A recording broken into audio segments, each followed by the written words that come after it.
পেঁয়াজের দাম যেহেতু কমেছে, তাই আমি পেঁয়াজকে সংরক্ষণ করে রাখবো। এই জন্য কিছু বেরেস্তা করে রাখবো। কিভাবে বেরেস্তা করে সংরক্ষণ করব সেটা আজকে আপনাদের সাথে শেয়ার করব। এখানে আমি নিয়েছি পর্যাপ্ত পরিমাণ রান্নার তেল। এতে দিয়ে দিচ্ছি 1 টেবিল চামচ চিনি। এরপর তেলটা গরম হলে আমি চুলার হিট বাড়িয়ে দিয়ে কেটে রাখা সেই পেঁয়াজগুলো, এখানে আমি 1 কেজির মতো পেঁয়াজ কেটেছি।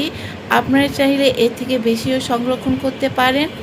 অনবরত নেড়ে যাব 2 থেকে 3 মিনিট এবং নাড়তে হবে যাতে কোনো পাশে খুব বেশি কালার হয়ে যায়, আবার কোনো পাশে একেবারে নরম হয়ে যায়, এমন হতে দেওয়া যাবে না। পেঁয়াজের কালার যখন অনেকটা এমন হয়ে আসবে তখন চুলার হিট মিডিয়াম করে রাখবো। এই অবস্থায় চুলার হিট মিডিয়ামে রেখে অনবরত নেড়ে যেতে হবে। পেঁয়াজের বেরেস্তা রোস্ট, বিফ, পোলাও কিংবা পোলাওর উপরে ডেকোরেশনের জন্য আপনারা সংরক্ষণ করে রাখতে পারেন। এই অবস্থায় চুলার হিট লোয়ে রেখে অনবরত নেড়ে তারপর আমি একটি ছাঁকনি দিয়ে ছেঁকে টেবিল টিস্যুর মধ্যে তুলে নিচ্ছি। পেঁয়াজের মধ্যে অনেক অয়েল থাকবে, একটু ঝেড়ে তারপর তুলে নেবেন। এরপর ঠান্ডা করে একটি এয়ারটাইট বক্সে সংরক্ষণ করে রাখতে পারবেন।